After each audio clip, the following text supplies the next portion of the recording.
वो यहाँ पर आप प्रेस कॉन्फ्रेंस कर रहे हैं। साथियों, आपका बहुत बहुत धन्यवाद। शॉर्ट नोटिस में आप लोग आए।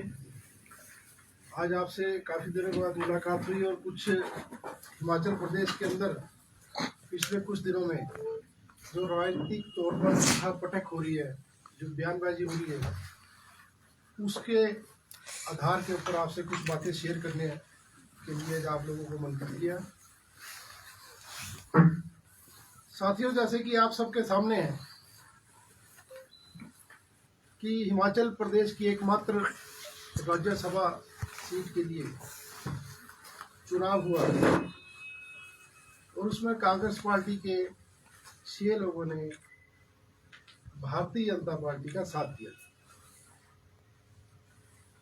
मैं समझता हूँ कि हिमाचल के इतिहास में 2000 में भी क्रॉस वोटिंग हुई थी, पहले भी एक बार हुई है, लेकिन इतनी अधिक संख्या में हिमाचल के इतिहास में आज तक क्रॉस वोटिंग कभी नहीं हुई। मैं इस सारे परिदृश्य को देखकर ये आंकलन किया है, जैसे देश के अंदर राष्ट्रीय स्वयं संघ के लोग और भारतीय जनता पार्टी के लोग लव जिहाद का एक इशू उठाते हैं।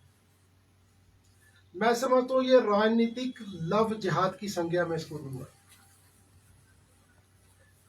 भारतीय जनता पार्टी जब से हिमाचल प्रदेश के अंदर विपक्ष के अंदर आई है,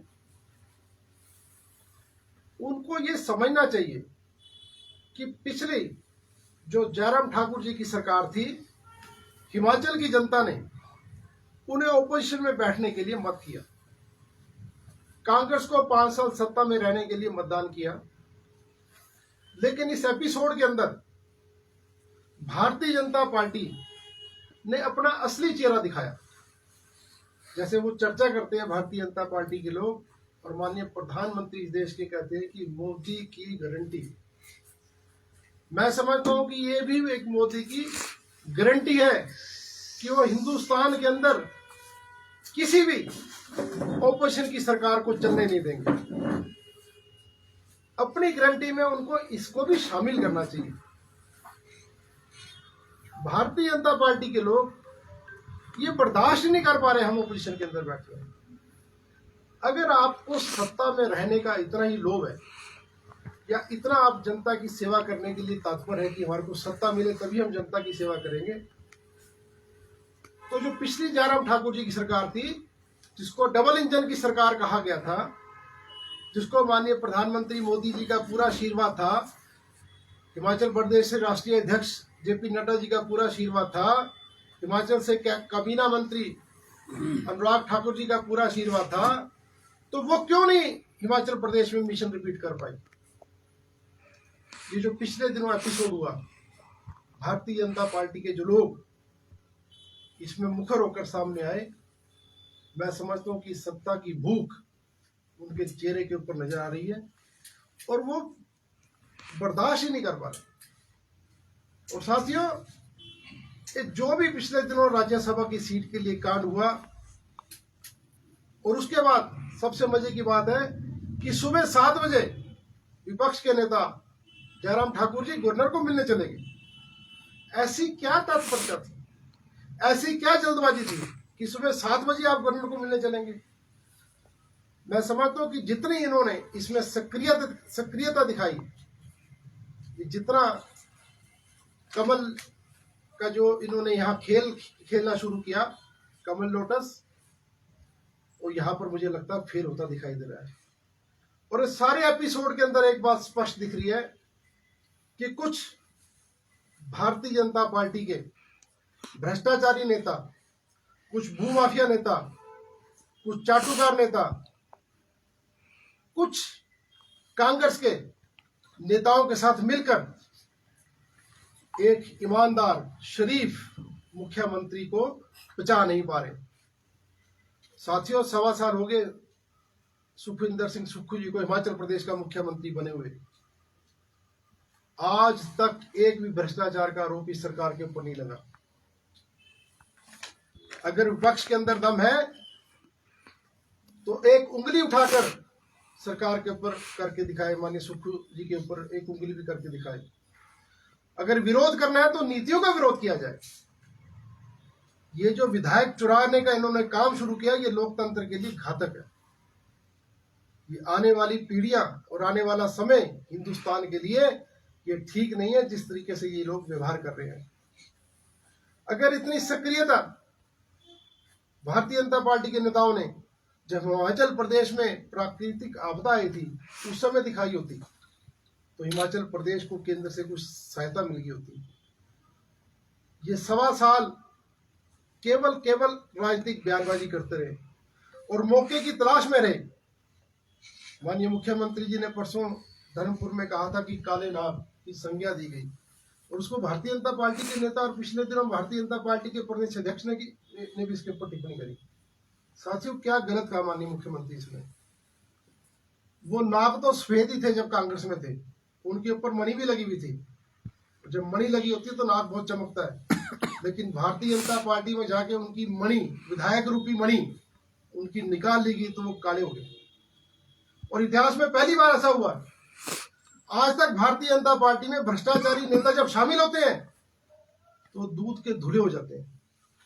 ये पहली बार इतिहास के अंदर हुआ। हिंदुस्तान के अंदर ये भी उदाहरण है कि भारतीय जनता पार्टी में सफेद नाग जाके काले हो गए। लेकिन आज तक भारतीय जनता पार्टी के पास इतनी बढ़िया वॉशिंग मशीन है, जितने भ्रष्टाचारी नेता के सब सफेद हुए।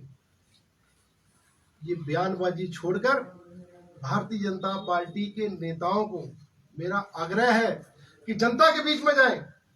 लोकसभा चुनाव सिर के ऊपर है, जनता के बीच में उनसे समर्थन मांगे, ना कि इस तरह की जो हरकतें इन लोगों ने शुरू करी। और हिमाचल जैसे एक शांत प्रदेश के अंदर इनको शोभा नहीं देता, इनको ऐसा करना नहीं चाहिए। और मैंने जैसे आपको कहा कि हिमाचल प्रदेश में ऐसा एक मुख्यमंत्री मिला हिमाचल की जनता को कि जिसके अंदर गरीब के लिए दर्द है, वो गरीब के लिए कुछ करना चाहता है, वो सबको साथ लेके चलना चाहता है। आज तक इस मुख्यमंत्री ने भारतीय जनता पार्टी के भ्रष्टाचार नेताओं के खिलाफ कोई अभियान भी नहीं छेड़ा। आज तक उसने भारतीय जनता पार्टी के अफसरों की ट्रांसफर नहीं करी। आज तक उसने भारतीय जनता पार्टी के किसी कार्यकर्ता और किसी अफसर को नहीं छेड़ा। कारण क्या, वो चाहते हैं कि भी जो हो गया हो गया, मैं प्रदेश में सबको साथ लेके चलना चाहता हूं। सारे अफसर मेरे हैं, भारतीय जनता पार्टी के कार्यकर्ता भी मेरे हैं, वो भी हिमाचल प्रदेश के वासी हैं, लेकिन उन्होंने आज तक कभी ये कदम नहीं उठाया। मैं समझता हूं कि मुख्यमंत्री जी ने बड़ी भारी गलती करी। उनको बदले की भावना से तो नहीं, लेकिन जिन भारतीय जनता पार्टी के नेताओं के ऊपर भ्रष्टाचार के रूप है, उनके ऊपर कार्रवाई करनी चाहिए। ये शराफत मुख्यमंत्री की जो है, इस शराफत का नतीजा है कि भारतीय जनता पार्टी के भ्रष्टाचारी नेताओं ने आज उनके गर्दन के ऊपर हाथ डाला है। और मुझे लगता है कि आने वाले समय के अंदर माननीय मुख्यमंत्री इस चीज को दर्शाएंगे कि मैं शरीफ तो हूं, लेकिन मैं इतना भोला भाला नहीं हूं। उनके पास एक एक जानकारी है, और आने वाले समय के अंदर जनता के सामने सारी चीजें उजागर होने वाली हैं। ये चीजें बर्दाश्त नहीं की जाएगी। और जहां तक बात रही भारतीय जनता पार्टी जो सपने देख रही है, इस सुखविंदर सुक्खू की सरकार अब अल्पमत में आ गई। कैसे अल्पमत में आ गई? अगर आपके अंदर दम है तो आप नो कॉन्फिडेंस विधानसभा में लेके आइए, आप सरकार के खिलाफ बोलिए। और उस दिन मैं सबसे ज्यादा हैरान हो गया जब आपने राज्यसभा की सीट जीती, भारतीय जनता पार्टी के कार्यकर्ताओं ने विजय रैली निकाली पूरे हिमाचल प्रदेश में। मैं भारतीय जनता पार्टी के उन कार्यकर्ताओं को कहना चाहता हूं कि कल को अगर जयराम ठाकुर की भी सरकार बनेगी, तो जैसे आज वो कह रहे हैं कि मित्रों की सरकार है, तो जयराम ठाकुर की सरकार में भी सखियां ही सत्ता का मजा लूटेंगी। वहां भी कार्यकर्ता को कुछ मिलने वाला नहीं है। अब पिछले 5 साल का रिकॉर्ड उठाकर देखिए, जयराम ठाकुर की सरकार में भारतीय जनता पार्टी के जो निष्ठावान कार्यकर्ता थे, जिन्होंने उस पार्टी के लिए काम किया, उसको कहीं नहीं पूछा गया। लेकिन जनता और कार्यकर्ता, चाहे कांग्रेस का है चाहे भारतीय जनता पार्टी का, आम कार्यकर्ता वो भोला है, उसको मिलता कुछ नहीं है। उसका राजनीतिक भारतीय जनता पार्टी इस्तेमाल करती है। जब सत्ता में वो लोग आते हैं तो सत्ते के मजे भ्रष्टाचार, दलाल, चाटुकार वही लूटते हैं, आम कार्यकर्ता को कुछ नहीं मिलता। पहली बार इतिहास के अंदर देखने को मिला कि हिमाचल प्रदेश के अंदर इतनी उठापटक की गई। मैं समझता हूं कि जैसे कि आप लोग मीडिया इस लोकतंत्र का चौथा स्तंभ है, आपके माध्यम से हम अपनी बात जनता तक पहुंचा रहे हैं। जो ये घटना पिछले दिनों घटी है, हम उसका मुकाबला भी करेंगे डट के। और जो ये बयानबाजी की जा रही है, हम उसका विरोध भी करते हैं, लेकिन हम भारतीय जनता पार्टी के नेताओं से आग्रह भी करते हैं, उनको चैलेंज भी करते हैं। आप किसी मंच के ऊपर हमारे साथ किसी इशू के ऊपर चर्चा करने के लिए आओ, हम इशू के ऊपर चर्चा करने के लिए तैयार हैं। लेकिन ये जो राजनीतिक लव जिहाद है, और मैंने पिछले दिनों जब ये घटनाक्रम हुआ तो मुझे काफी न्यूज चैनल्स में लाइव डिबेट में बिठाया गया, तो वहाँ कुछ पत्रकारों ने सवाल किया कि भारतीय जनता पार्टी का इसमें क्या दोष है, भारतीय जनता पार्टी क्या दोष है, आपके लोग टूट के गए, आपके लोग टूट के गए। अरे भाई, ये तो वही बात होगी कि किसी माँ बाप की औलाद, लड़का या लड़की, अगर कोई बरगला के उसको ले जाए तो बाप को गला पकड़ लो भी तने अपनी बेटी या बेटे को नहीं समझा के रखा। ये कहाँ का इंसाफ है? आपके बाप के गले में हाथ डालेंगे? कौन बाप चाहता है कि मेरी औलाद में कमी निकले? कौन बाप चाहता है कि मेरी लड़की भाग जाए किसी हमारा लड़के के साथ? भारतीय जनता पार्टी ने अगर कुछ नहीं किया तो उन विधायकों को हेलीकॉप्टर किसने प्रोवाइड कराया? हरियाणा पुलिस किसने प्रोवाइड कराई? सीआरपीएफ किसने प्रोवाइड कराई? 5 सितारा होटल चंडीगढ़ में वो बैठे हैं, वहां पर कौन उनको मिल रहा है, कौन उनके वहां खर्चे अफोर्ड कर रहा है?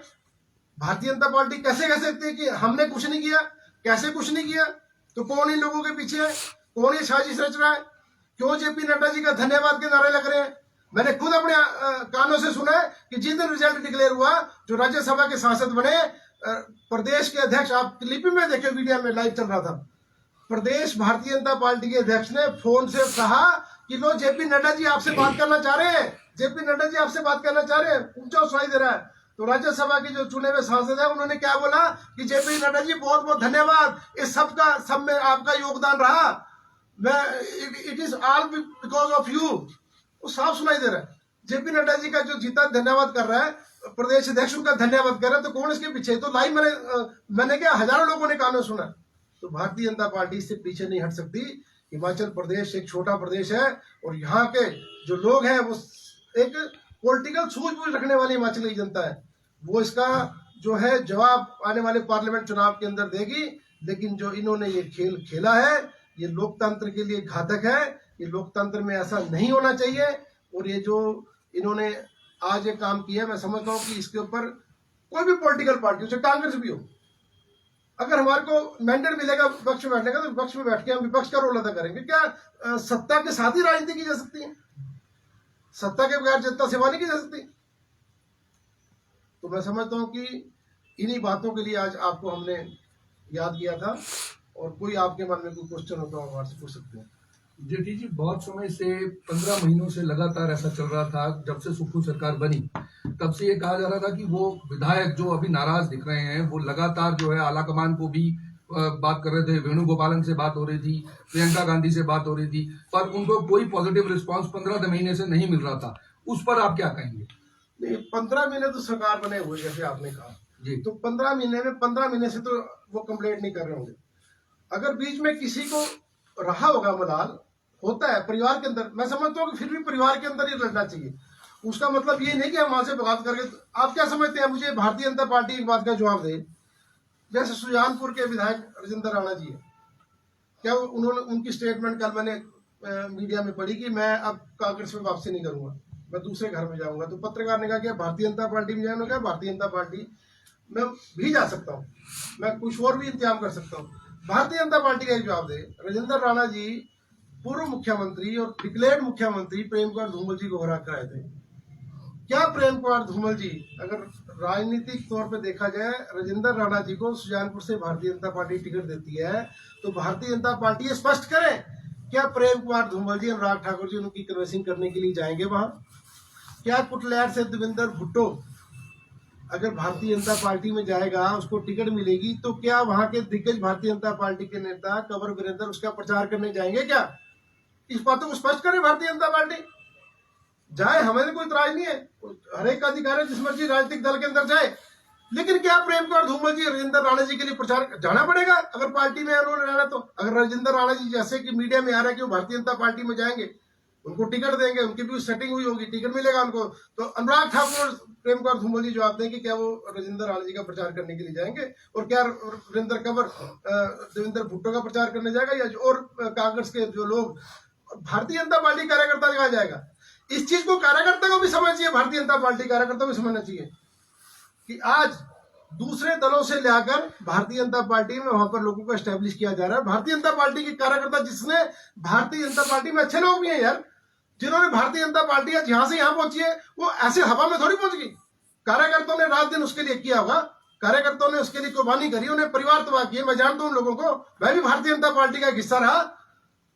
उन कार्यकर्ताओं को क्या होगा? उन कार्यकर्ताओं को क्या मिला? वो कांग्रेस में आएंगे? नहीं, ऐसा नहीं है। कांग्रेस में जिसने आना होगा, जिसकी अच्छी विचारधारा होगी, उसका कांग्रेस में स्वागत है। जो अच्छे कार्यकर्ता है वो आए, मोस्ट वेलकम है। और नेचुरली आज ये पोजीशन जो कांग्रेस के साथ हो रही है, आने वाले दिनों में भारतीय जनता पार्टी से छूती रहने वाले नहीं है। जो लोग सत्ता की मलाई खाने के लिए वहां पर जा रहे हैं, क्या समझते हैं कि आप कभी भारतीय जनता पार्टी के बुरे दिन आएंगे तो वहां रहेंगे? सवाल ही पैदा नहीं होता। मेरा सवाल आपसे ये है कि आप कार्यकर्ता की बात कर रहे हो, एक यूथ कार्यकर्ता बनता है सबसे पहले, एनएसआई है, एबीवीपी है, दोनों पार्टियों के लिए मैं कह रही हूँ, और फिर वही यूथ आगे चल के विधायक बनता है, मंत्री बनता है। आज देश के, हमारे प्रदेश के जितने भी मंत्री हैं या विधायक जो बीजेपी में गए हैं या जो भी सपोर्ट कर रहे हैं, आप यूथ को क्या मैसेज दे रहे हैं? प्रदेश यूथ को क्या मैसेज दे रहा है कि मतलब नेता बनने के बाद जो है वो आप इस तरीके की भाषा शैली है, चाहे आपका बिहेवियर है, जनता ने आपको चुन के भेजा है, तो जो कार्यकर्ता है, जो नया यूथ राजनीति में जाना चाहता है, वो जाना चाहेगा इस तरीके से? क्या मैसेज है उन यूथ के लिए? जैसे देखो, ये जो घटना है पिछले दिनों हिमाचल प्रदेश में घटी है, देखो ये नेचुरली एक हर्ट करता है। एक नौजवान राजनीति में आना चाहता है, या एनएसयू या एबीवीपी या कहीं भी काम करना चाहे, किसी भी इकाई में काम करना चाहे, तो उसको एक हर्ट होता है। लेकिन जहां तक हमने राजनीतिक तौर पे देखा, हम भी अपने जब हम पढ़ते तब से हम राजनीतिक क्षेत्र में काम कर रहे हैं, लेकिन वो वैसा माहौल आज की डेट में नहीं है। आज खासकर भारतीय जनता पार्टी के अंदर जो मैंने देखा है कि वो वर्करों का इस्तेमाल करते हैं सत्ता तक पहुंचने के लिए, लेकिन सत्ता पे जब इंसान अपने लक्ष्य तक पहुंच जाता है, उसके बाद वो निचले कार्यकर्ता को भूल जाता है। और ये किसी पार्टी के लिए घातक है, चाहे कोई पार्टी अपने कार्यकर्ता को छोड़ेगी तो ज्यादा दिन इस लोकतंत्र में टिकने वाली नहीं है। आप देख सकते हैं जो क्षेत्रीय दल है, जो पारिवारिक दल है, आज उनकी क्या स्थिति है।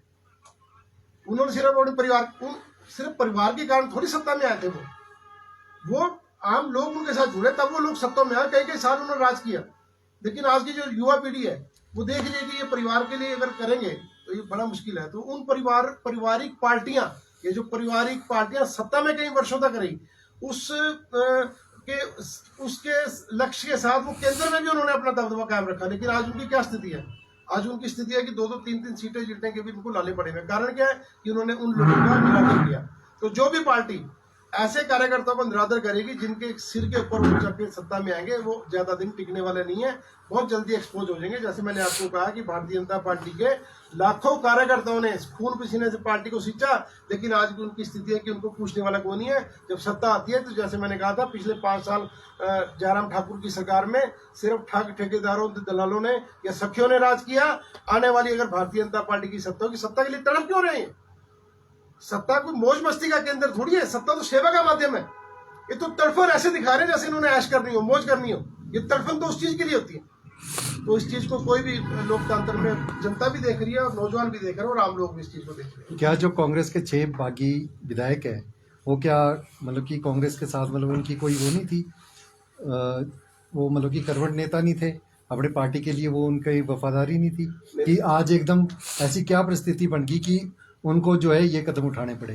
देखो, परिवार में देखो, एक बाप के 4 बच्चे हैं, तो नेचुरली चारों खुश नहीं होंगे, कोई नाराज भी होगा उससे। लेकिन उसको परिवार को बांधने के लिए, घर को बसाने के लिए मियाँ बीबी में भी झगड़ा होता है, लेकिन वो टूट नहीं जाते। सारे लोग अदालतों में नहीं चले जाते तलाक के लिए। उनको समझ बैठ के, अगर कोई दिक्कत थी तो ऐसे एमएलए, आज मेरे को बताओ, लाखों कार्यकर्ताओं में आपको बता दूं जिन्होंने अपनी जवानी गाल दी, आज तक वो पंच भी नहीं बढ़ पाए, वो कौंसलर भी नहीं बढ़ पाए। लेकिन ये एमएलए मंत्री रह लिए, 2.5 लाख रुपए तनख्वाह है, उनसे भी अगर संतुष्टि नहीं होती तो उस कार्यकर्ता क्या होगा? जैसे साल जी में लगा दिया, उसको एक पंच का टिकट भी नहीं मिला, जिसको कभी चेयरमैन नहीं बनाया, जिसको कभी बोर्ड का मेंबर नहीं बनाया, वो लोग भी तो है। सब्र तो करना चाहिए, आफ्टर कोई लिमिट तो होती है। आप उनसे तो बेटर है ना, जिनको आज तक पार्टी में कोई ओहदा नहीं मिला। नहीं, और उनको उन्होंने सारी गाली लाई। पार्टी में तो ओहदा मिला, पर उनकी जो सुनी नहीं जा रही थी तब उन्होंने इतना नहीं, बड़ा ऐसा कदम कुछ नहीं है। मैंने उठाया। आपको जैसे उन्होंने बताया। कहा कि हमारी अनदेखी होती है, हमारी तौहीन होती है, हमारे साथ मतलब कि गलत व्यवहार किया जाता है, और उन्होंने सीधे सीधे आरोप राणा जी ने मुख्यमंत्री पे लगाए हैं। इसको लेके आप क्या कहेंगे? आपने भी कल बयान सुना होगा। नहीं, तो ये बात उन्होंने वहां बाहर जाकर भारतीय जनता पार्टी के खिलाफ वोट देकर बोली। ये बात पार्टी के बीच में रह के भी तो बोल सकते थे। कांग्रेस पार्टी कौन सा रोक रही है बयान देने के लिए? ये बात कांग्रेस के विधायक होने के नाते प्रेस कॉन्फ्रेंस करते तो उसका ज्यादा मजा आता है। जेठी जी, आप छलांग मार के दुश्मन के पाले में जाकर आप ऐसी भाषा का इस्तेमाल कर रहे हो। अपनी पार्टी में रहकर ये बोलते तो बात कुछ और होती। आरोप ये भी है कि मंत्रिमंडल भी खुश नहीं है, उनके कार्य में विघन डाला जाता है, उनके कार्य रोके जाते हैं, क्योंकि ये खुद ही कुछ मंत्रियों ने बोला भी है बयान। जैसे और गुटबाजी पिछले खास कल की है। बात है, मित्रों की पिछले सरकार। कल की बात है कि कैबिनेट में बहुत बड़ा हंगामा हुआ, रोहित जो है वो रोते हुए बाहर दिखाई दिए, उस पर क्या कहेंगे? देखो, दो क्वेश्चन है कि इनका एक आपका।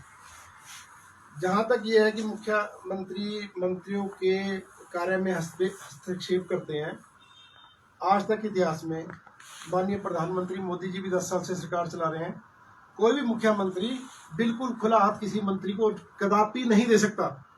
क्या मुख्यमंत्री का अधिकार नहीं है नजर रखना कि मेरे मंत्री क्या कर रहे हैं, मेरे मंत्री क्या कर रहे हैं, अच्छा कर रहे हैं, बुरा कर रहे हैं? मैं समझता हूँ कि भारतीय जनता पार्टी के मुख्यमंत्री और प्रधानमंत्री, आप क्या समझते हैं, नरेंद्र मोदी जी ने हर एक मंत्री को खुला देख रखा है, किसी को एक पावर भी नहीं है, सबके ऊपर नजर आती है माननीय प्रधानमंत्री जी की, और हर एक मुख्यमंत्री की हर एक मंत्री के ऊपर पकड़ रहती है। अगर वो मुख्यमंत्री कैसे कामयाब होगा अगर वो अपने मंत्री के ऊपर कामकाज के ऊपर नजर नहीं रखेगा? अगर गलत करेगा तो उसका फर्ज बनना, बदनाम कौन होगा? मुख्यमंत्री बदनाम होगा। अगर कोई मंत्री गलत करेगा तो मुख्यमंत्री बदनाम होगा। तो इस करके ये लोकतंत्र का एक तरीका है कि किसी भी मुख्यमंत्री को अपने मंत्रियों के ऊपर नजर रखनी चाहिए, वो कोई भी मुख्यमंत्री हो, कांग्रेस हो, भारतीय जनता पार्टी का हो। और जहां तक आपके प्रश्न की बात रही कि पिछले कल शिमला था, शिमला में ऐसे कोई, ये एक मीडिया की फलाई बात है। मैं रोहित जी के साथ था कल, 20 मिनट मैं उनके साथ बैठा रहा। मैंने बोला जी ये तो मीडिया, उसी टाइम वो मीडिया में चलाते हो, खबर देख रहे। मैंने कहा जी तो कह रहे आप नाराज होके आगे रो रहे, आप कहते यार देख मैं तेरे को लग रहा हूँ मैं रो के आया, क्या नाराज होके आया? मतलब मैं 20 मिनट आई विटनेस हूं, मैं ऐसे नहीं कह सकता। ना वो नाराज होके आए ना रोए। वो अपने बेटे को उन्होंने सी ऑफ करना था, उनका बेटा हॉस्टल में जा रहा है, उसको सी ऑफ करने के लिए वो वहां से निकले। मंत्रिमंडल की बैठक खत्म होने के बाद, उसके बाद मंत्रिमंडल की ब्रीफिंग भी उन्होंने करी। तो ये कुछ हमारे मीडिया के भाई जी थी, उन्होंने इसको इशू बना दिया। अच्छा, जो कुछ भी जेठी हुआ। जी एक मिनट, जेठी जी ये बताओ मुझे कि आपको लग रहा है, ऐसा नहीं लग रहा है कि भी बाहरी राज्य के पुलिस और सीआरपीएफ के जवान जो है विधानसभा परिसर तक पहुंच गए, और प्रदेश सरकार का इसमें फेलियर नहीं रहा कि उनको सूचना तक नहीं मिली? नहीं, इसको फेलियर तो क्योंकि नहीं कह कई सकते। बैरिकेड्स को जो है वो पार करके जो है ऐसा वो किसी पुलिस के आने जाने के और प्रदेश में- सीआरपीएफ के जवान विधानसभा तक पहुंचे। 3 बसें जो थी वो आई है। मैंने बताया कि जैसे कि वही आपका जो मैंने पहले किया कि भारतीय जनता पार्टी कहते हमने कुछ नहीं किया, तो सीआरपीएफ, ये हेलीकॉप्टर, ये हरियाणा पुलिस, ये किसने प्रोवाइड कराई? और पंचकूले का पीरोडी का जो रेस्ट हाउस है, वो चंडीगढ़ के मेयर चुनाव हो, आपके सामने चंडीगढ़ के मेयर चुनाव के अंदर क्या हुआ सारी दुनिया ने देखा। मतलब ये बात नहीं आ रहे, ये क्या चाह रहे हैं? इतनी बड़ी फटकार सुप्रीम कोर्ट से लगने के बावजूद भी उन्होंने हिमाचल में कांड कर दिया। तो ये सारी क्रिएशन आप हिमाचल प्रदेश में, या हमारे को वहां जाने से कोई रोक नहीं, नहीं मेरा सकता। सवाल सीधा है कि Security lapse। सिक्योरिटी से कि Security lapse भाई है या ये नहीं? तो एमएलए को उठा के ले गए, एक आम नागरिक को भी उठा के ले जाएंगे, नहीं उठा के नहीं, वो तो अपने आप गए, उठाना क्यों उनको? जब वो जाएंगे और अपने सरकार आप बोल रही है कि हमें इसकी सूचना तक नहीं नहीं, मिली। वो जा अपने आप एमएलए उठा के, किसी की हिम्मत नहीं उठा के ले जाए। वो तो अपने आप 6 एमएलए उठ के जा रहे हैं, उठाने की तो जरूरत नहीं। और वो विधायक है, वो भेजने की, जब वो खुद ही जा रहे हैं तो उनको सीआरपीएफ और हरियाणा पुलिस भेजने की जरूरत क्या थी? जो तो खुद ही जा रहे हो, वो तो अपनी गाड़ी में अगर खुद जा रहे हैं तो नलायकी वाली बात है ना कि उनको विश्वास ही नहीं, कि उनको लग रहा है कि पता नहीं है पीछे में चले, तो खुद ही जा रहे हैं। 6 एमएलए स्वयं बगावत कर रहे हैं। तो इस करके मैं समझता हूँ कि ये इसमें कोई भी लैक ऑफ सिक्योरिटी नहीं है और कोई भी लैक ऑफ इंफॉर्मेशन नहीं है। मतलब नहीं, आपका मुख्यमंत्री- कहना है कि मतलब इससे पहले जब सरकार में वो थे, सत्ता में थे, मिले हुए थे, तो भ्रष्टाचारी की सरकार कांग्रेस थी जब वो उसमें सम्मिलित थे, क्योंकि वो बिक भी गए हैं। नहीं, भ्रष्टाचार की मैं आपका पहले क्वेश्चन ही समझा, क्वेश्चन की दोबारा मतलब जो विधायक दूसरे पक्ष में जाकर वोटिंग की जी उन्होंने, जी, तो जो वो बिक गए हैं उसके लिए क्या कहेंगे आप? देखो, उनका ईमान कैसा था? विधायक ने, मैंने आपको भी बताया कि मैं चैलेंज करता हूँ, चाहे बाकी विधायक हो, चाहे भारतीय जनता पार्टी के विधायक हो, इस सरकार के ऊपर भ्रष्टाचार का एक भी आरोप आज तक 7.25 साल में नहीं लगा। किसी की हिम्मत नहीं, सुखविंदर सिंह सुक्खू के ऊपर अगर भ्रष्टाचार का आरोप लगाए। पहला हिमाचल प्रदेश में ऐसा विधायक मुख्यमंत्री, ऐसा श्री मुख्यमंत्री, जब हिमाचल प्रदेश में आपदा आई तो 2-2 किलोमीटर नंगे पांव चल के लोगों के घर, एक घर तक गया बंदा कि इसकी क्या स्थिति है इस व्यक्ति की। आज तक इतिहास में कभी नहीं हुआ। लोग हवाई सर्वे करते हैं, हेलीकॉप्टर सर्वे करते हैं, बाढ़ों का जायजा लेते हैं, आप देखते हैं, लेकिन पहला मुख्यमंत्री देखा जो लोगों के घरों के अंदर पैदल चल के गया और जिसने एक घर में जाके। और जहां तक बिगड़ने की बात रही तो ये क्या खेल क्या हो रहा है मुझे इसमें, क्या जरूरत पड़ी उनको वहां जाने की। यहाँ तो उनको सब कुछ काम भी उन लोगों के हो रहे थे, कोई काम किसी का रुका तो बताए कोई एमएलए, वहां जाके बात करनी तो अलग बात है ना। आप दुश्मन के पास जाके जो मर्जी आरोप लगाओ उसमें तो कोई काम है नहीं। लेकिन अगर आपने यही आरोप, अगर मेरे काम नहीं हो रहे, अगर मैं एमएलए हूं मेरे काम नहीं हो रहे, तो मेरा अधिकार है कि मैं मुख्यमंत्री के साथ लड़ूं, मैं हाईकमांड के साथ लड़ूं, मैं पब्लिक में जाके बोलूं कि मेरे काम नहीं कर रहा मुख्यमंत्री। जब उनकी सुनवाई नहीं हुई, जब उनकी बात ही नहीं सुनेगी, तब उनको ये स्टेप उठाना गलत पड़ा। है। कौन कहता है? This is wrong। तभी वो कह रहे हैं, खुद कह रहे हैं, वो तो 1 साल से आप तो जो अब तो उन्होंने हार कर जो है ये उन्होंने अरे स्टेप कुछ नहीं उठाया। कह रहे, उनको मुख्यमंत्री, किसी को मंत्री पद का लालच है, किसी को कुछ लालच है। मैंने जैसे आपको बताया कि भारतीय जनता पार्टी के कुछ भ्रष्टाचारी नेता, भारतीय जनता पार्टी के कुछ भूमाफिया नेता, भारतीय जनता पार्टी के कुछ चाटुकार नेता, भारतीय जनता पार्टी के कुछ सत्ता का मजा लेने वाले नेता, कांग्रेसियों के कुछ, कांग्रेस में भी तो है ना, कांग्रेस के कुछ भ्रष्टाचारी नेता मिलके सुक्खू को बर्दाश्त नहीं कर पा रहे। तो विक्रमादित्य जी तो कहीं गए नहीं है, वो क्यों नाराज है सरकार से? उन्होंने क्यों अपना इस्तीफा दिया मंत्री पद से? वो तो विक्रमादित्य जी बताएंगे ना जी, वो तो विक्रमादित्य की आवाज मतलब आप कह रहे हैं जो लालची थे वो उन्होंने पक्ष बदल दिया। अगर वो सत्ता में रहते, अगर वो कांग्रेस सरकार में रहते तो वो उनका कार्य प्रणाली कैसी होती? नहीं, अगर हमने तो उनके ऊपर भ्रष्टाचार के रोक नहीं लगाए। हम तो ये नहीं कह रहे वो 6 एमएलए बेईमान थे, हम तो कह रहे हैं जब कांग्रेस के अंदर थे तो सफेद नाग थे, मणि थी उनके ऊपर, चमक रहे थे सत्ता के साथ। वहां जाके मणि उनकी मणि क्या होती है? मणि का मतलब होता है किसी के पास कोई एमपी है, कोई एमएलए, ये मणि है आजकल की। आज विधायक नहीं है, आजकल की मणि, आज विधायक नहीं है तो मणि छीन गई उनकी। जब किसी की नाक की मणि छीन ले तो उसका रंग ही बदल जाएगा, तो इसमें गलत क्या है? जी, बहुत सारे कांग्रेसी अभी भी नाराज है और आनंद फानों की भर्तियां, इस तरह नियुक्तियां हो रही है। तो क्या आपको लगता है कि सुख बना जो सरकार चल रही है मित्रों की सरकार है? आज तक 1.25 साल में एक भी बैकडोर एंट्री नहीं हुई। एक तरफ तो कह रहे हैं कि भर्तियां नहीं हो रही, अगर आपके मुताबिक इसका मतलब भर्तियां तो हो रही हैं। नहीं, भर्तियां मैं पॉलिटिकल राजनीतिक नियुक्तियों की बात कर रहा हूँ। पॉलिटिकल क्योंकि आरोप ये लग रहे हैं कि मित्रों की सरकार है। देखो ऐसे है कि माननीय मुख्यमंत्री जी, मुख्यमंत्री का रोल है सरकार और संगठन का रोल है पीसीसी के अध्यक्ष। पीसीसी का काम देखना पीसीसी अध्यक्ष का काम है, सरकार का काम देखना सरकार का, मुख्यमंत्री का अधिकार है। तो मुख्यमंत्री जी अपने प्रेरोगेटिव, अपने अधिकार को इस्तेमाल, जिनको वो ठीक लगेगा उसी को नियुक्ति करेंगे, इसमें तो कुछ हो नहीं सकता। और मुझे लगता है कि सबको साथ लेके, नौजवान को, कांग्रेस के पुराने कार्यकर्ताओं को लेके सबको, सबके नियुक्ति की जाए जितनी नियुक्ति होंगी। और मुझे लगता है कि कांग्रेस को तो, वर्कर को तो सेटिस्फाई होना चाहिए कि हमारी सरकार के ऊपर आज तक कोई दाग नहीं है और धीरे धीरे सबकी नियुक्ति कर ही रहे। आप बताओ कि जैसे सरकार बनी थी, इस सरकार को परेशान करने के लिए क्या कुछ नहीं किया गया। पहले सीमेंट कारखानों की जैसी सरकार बनी हड़ताल करा दी, 1-1.5 महीना कितनी सरकार परेशान रही। देखो ना, रेवेन्यू लॉस होने शुरू हो गए, उधर से हजारों लोगों की रोजी रोटी के ऊपर आ गई। तब सुक्खू सरकार अपने विवेक से जैसे उसको वहां से उभार के लिया। उसके बाद प्राकृतिक आपदा आई और ऐसी राजनीतिक प्राकृतिक आपदा आई जो जितना सक्रियता भारतीय जनता पार्टी के विपक्ष के नेता और भारतीय जनता पार्टी के नेता दिखा रहे हैं, अगर उस समय दिखाई होती तो शायद हिमाचल प्रदेश को कोई आर्थिक सहायता ही मिल गई होती। आप बताइए, इतने तत्पर तो उस टाइम नहीं हुए जब हिमाचल प्रदेश में इतनी आपदा आई। और आज का इतिहास है, आज तक माननीय प्रधानमंत्री नरेंद्र मोदी जी हिमाचल प्रदेश को अपना दूसरा घर बोलते हैं कि मेरा घर है हिमाचल प्रदेश, मेरी कर्म भूमि हिमाचल प्रदेश है। लेकिन उस हिमाचल प्रदेश का दौरा तक करने के लिए माननीय प्रधानमंत्री जी आज तक नहीं आए, दौरा तक नहीं किया उन्होंने। इतनी बड़ी पार्टी जो पूरे विश्व में आज इतनी बड़ी पार्टी है, उस विश्व की क्या पार्टी का जो अध्यक्ष है, गर्व की बात होनी चाहिए, हिमाचल प्रदेश में जेपी नड्डा जी हैं। लेकिन उन जेपी नड्डा जी ने आज तक 1 रुपया हिमाचल प्रदेश की सरकार को मिला। जो ग्रांट मिली है वो जो राष्ट्रीय आपदा के तहत किसी प्रदेश को मिलती है, प्रदेश मिली है। आप बताइए कि आपने उससे हटके क्या कराया हिमाचल प्रदेश को। तो इस करके मैं समझता हूँ कि इस मामले में भारतीय जनता पार्टी को ज्यादा बखान करने की जरूरत नहीं है। उनके कार्यकलाप सामने है और वो दिखाएं कि उन्होंने क्या भारतीय जनता पार्टी के नेताओं ने मिलकर हिमाचल प्रदेश के लिए किया। हम तो कहते हैं कि आप इकट्ठे होकर जाओ माननीय मोदी जी के पास, जेपी नड्डा जी के पास, चलो हम भी चलेंगे उनके साथ यार। हिमाचल को कुछ आर्थिक पैकेज मिल जाए, कुछ हिमाचल प्रदेश को आर्थिक स्थिति सुधर जाए। 4000 से ज्यादा का पैकेज माननीय मुख्यमंत्री जी ने, इतिहास में पहली बार हुआ, मुख्यमंत्री जी ने खुद क्रिएट करके हिमाचल की जनता को 7-7 लाख रुपए मकान गिरने, आज तक कभी मिले किसी को मकान गिरने के 7-7 लाख रुपए? इतनी राशि आज तक किसी आपदा में किसी भी सरकार ने आज तक नहीं दी। अच्छा जेठी, ये तो सही बात है, चलो जो उन्होंने जो राहत राशि हो, सारी बातें सही है मेरी, ये नहीं सही। नहीं कि उन्होंने राहत राशि जो है बढ़ाई है, 1 लाख से लेके 7 लाख तक लेके गए।